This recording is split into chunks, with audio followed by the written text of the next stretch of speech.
So just to remind you, France's lower house of parliament adopted bills to allow adults with incurable illness to take lethal medication. It has to go, of course, before the French Senate before it becomes law.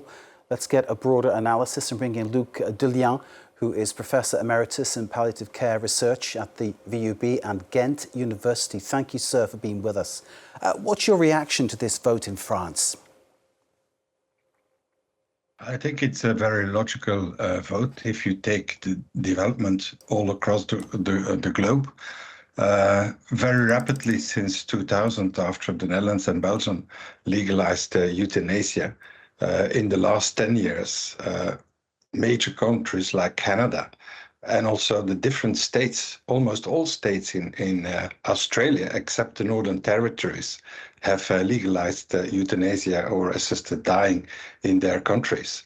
And as it's been presented in the news in France, most of these laws are based on the same criteria, although they differ in many aspects on the details.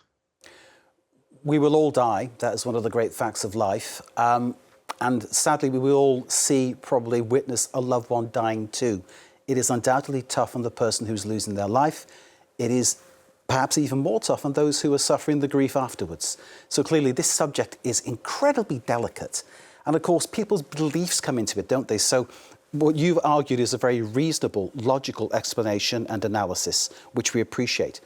You see also, I imagine, from your perspective, that there is a different interpretation, and some people will be dead set against this because, for them, it's against their beliefs.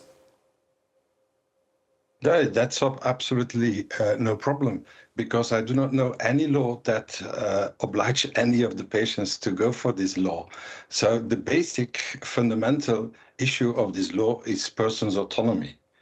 So it's an autonomous choice of a patient that is suffering endlessly, but also unbearably.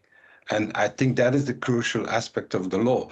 So, of course, you might fantasize all kinds of pressures to that patient, but it's up to the clinicians to make sure that all safeguards of the legal framework have been met through different communications with the patients and following the due care criteria that are explained in these laws.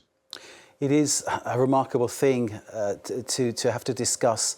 And the end of life, of course, those who don't believe in this idea of being able to take your life in this way say it's about, it's about God deciding when this happens, whichever God they may believe in. But of course, there's also an ethical dilemma too, isn't there? Which gives the medical profession something to really reflect about, because some might see in some way, shape or form, something that could be abused by a doctor or someone of that kind of influence, something that could be abused by a family member, for instance, those kind of things.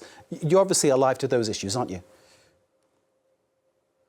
But I don't think that if the procedure is monitored by a doctor, I don't see that a family member can oppose euthanasia on their loved ones. So that is fully impossible, at least in the Belgium system. Of course, the doctors need to be educated. So those who get involved in this practice need to have training. And that's why, for example, in the law in Australia, they need to go for their training and they need to have their certificates before they can start doing these practices. Just like for palliative care.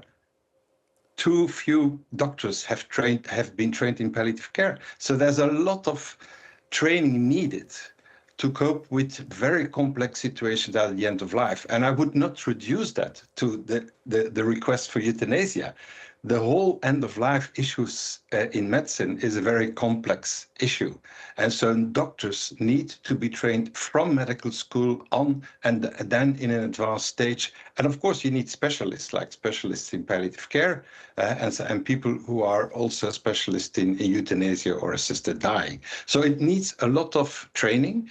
In Belgium, we have an infrastructure of training for what we call the lijf physicians, who are really supporting the doctors when they are confronted with the request for euthanasia.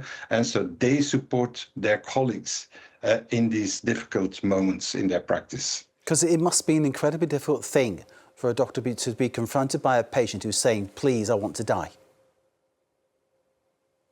Well, that differs from doctor to doctor. In my view, if you're a very good palliative care doctor, it's not a difficult thing. A palliative care doctor is used to talk about death and dying, about preferences of patients, about their death, etc. So I think the main challenge is the communication challenge.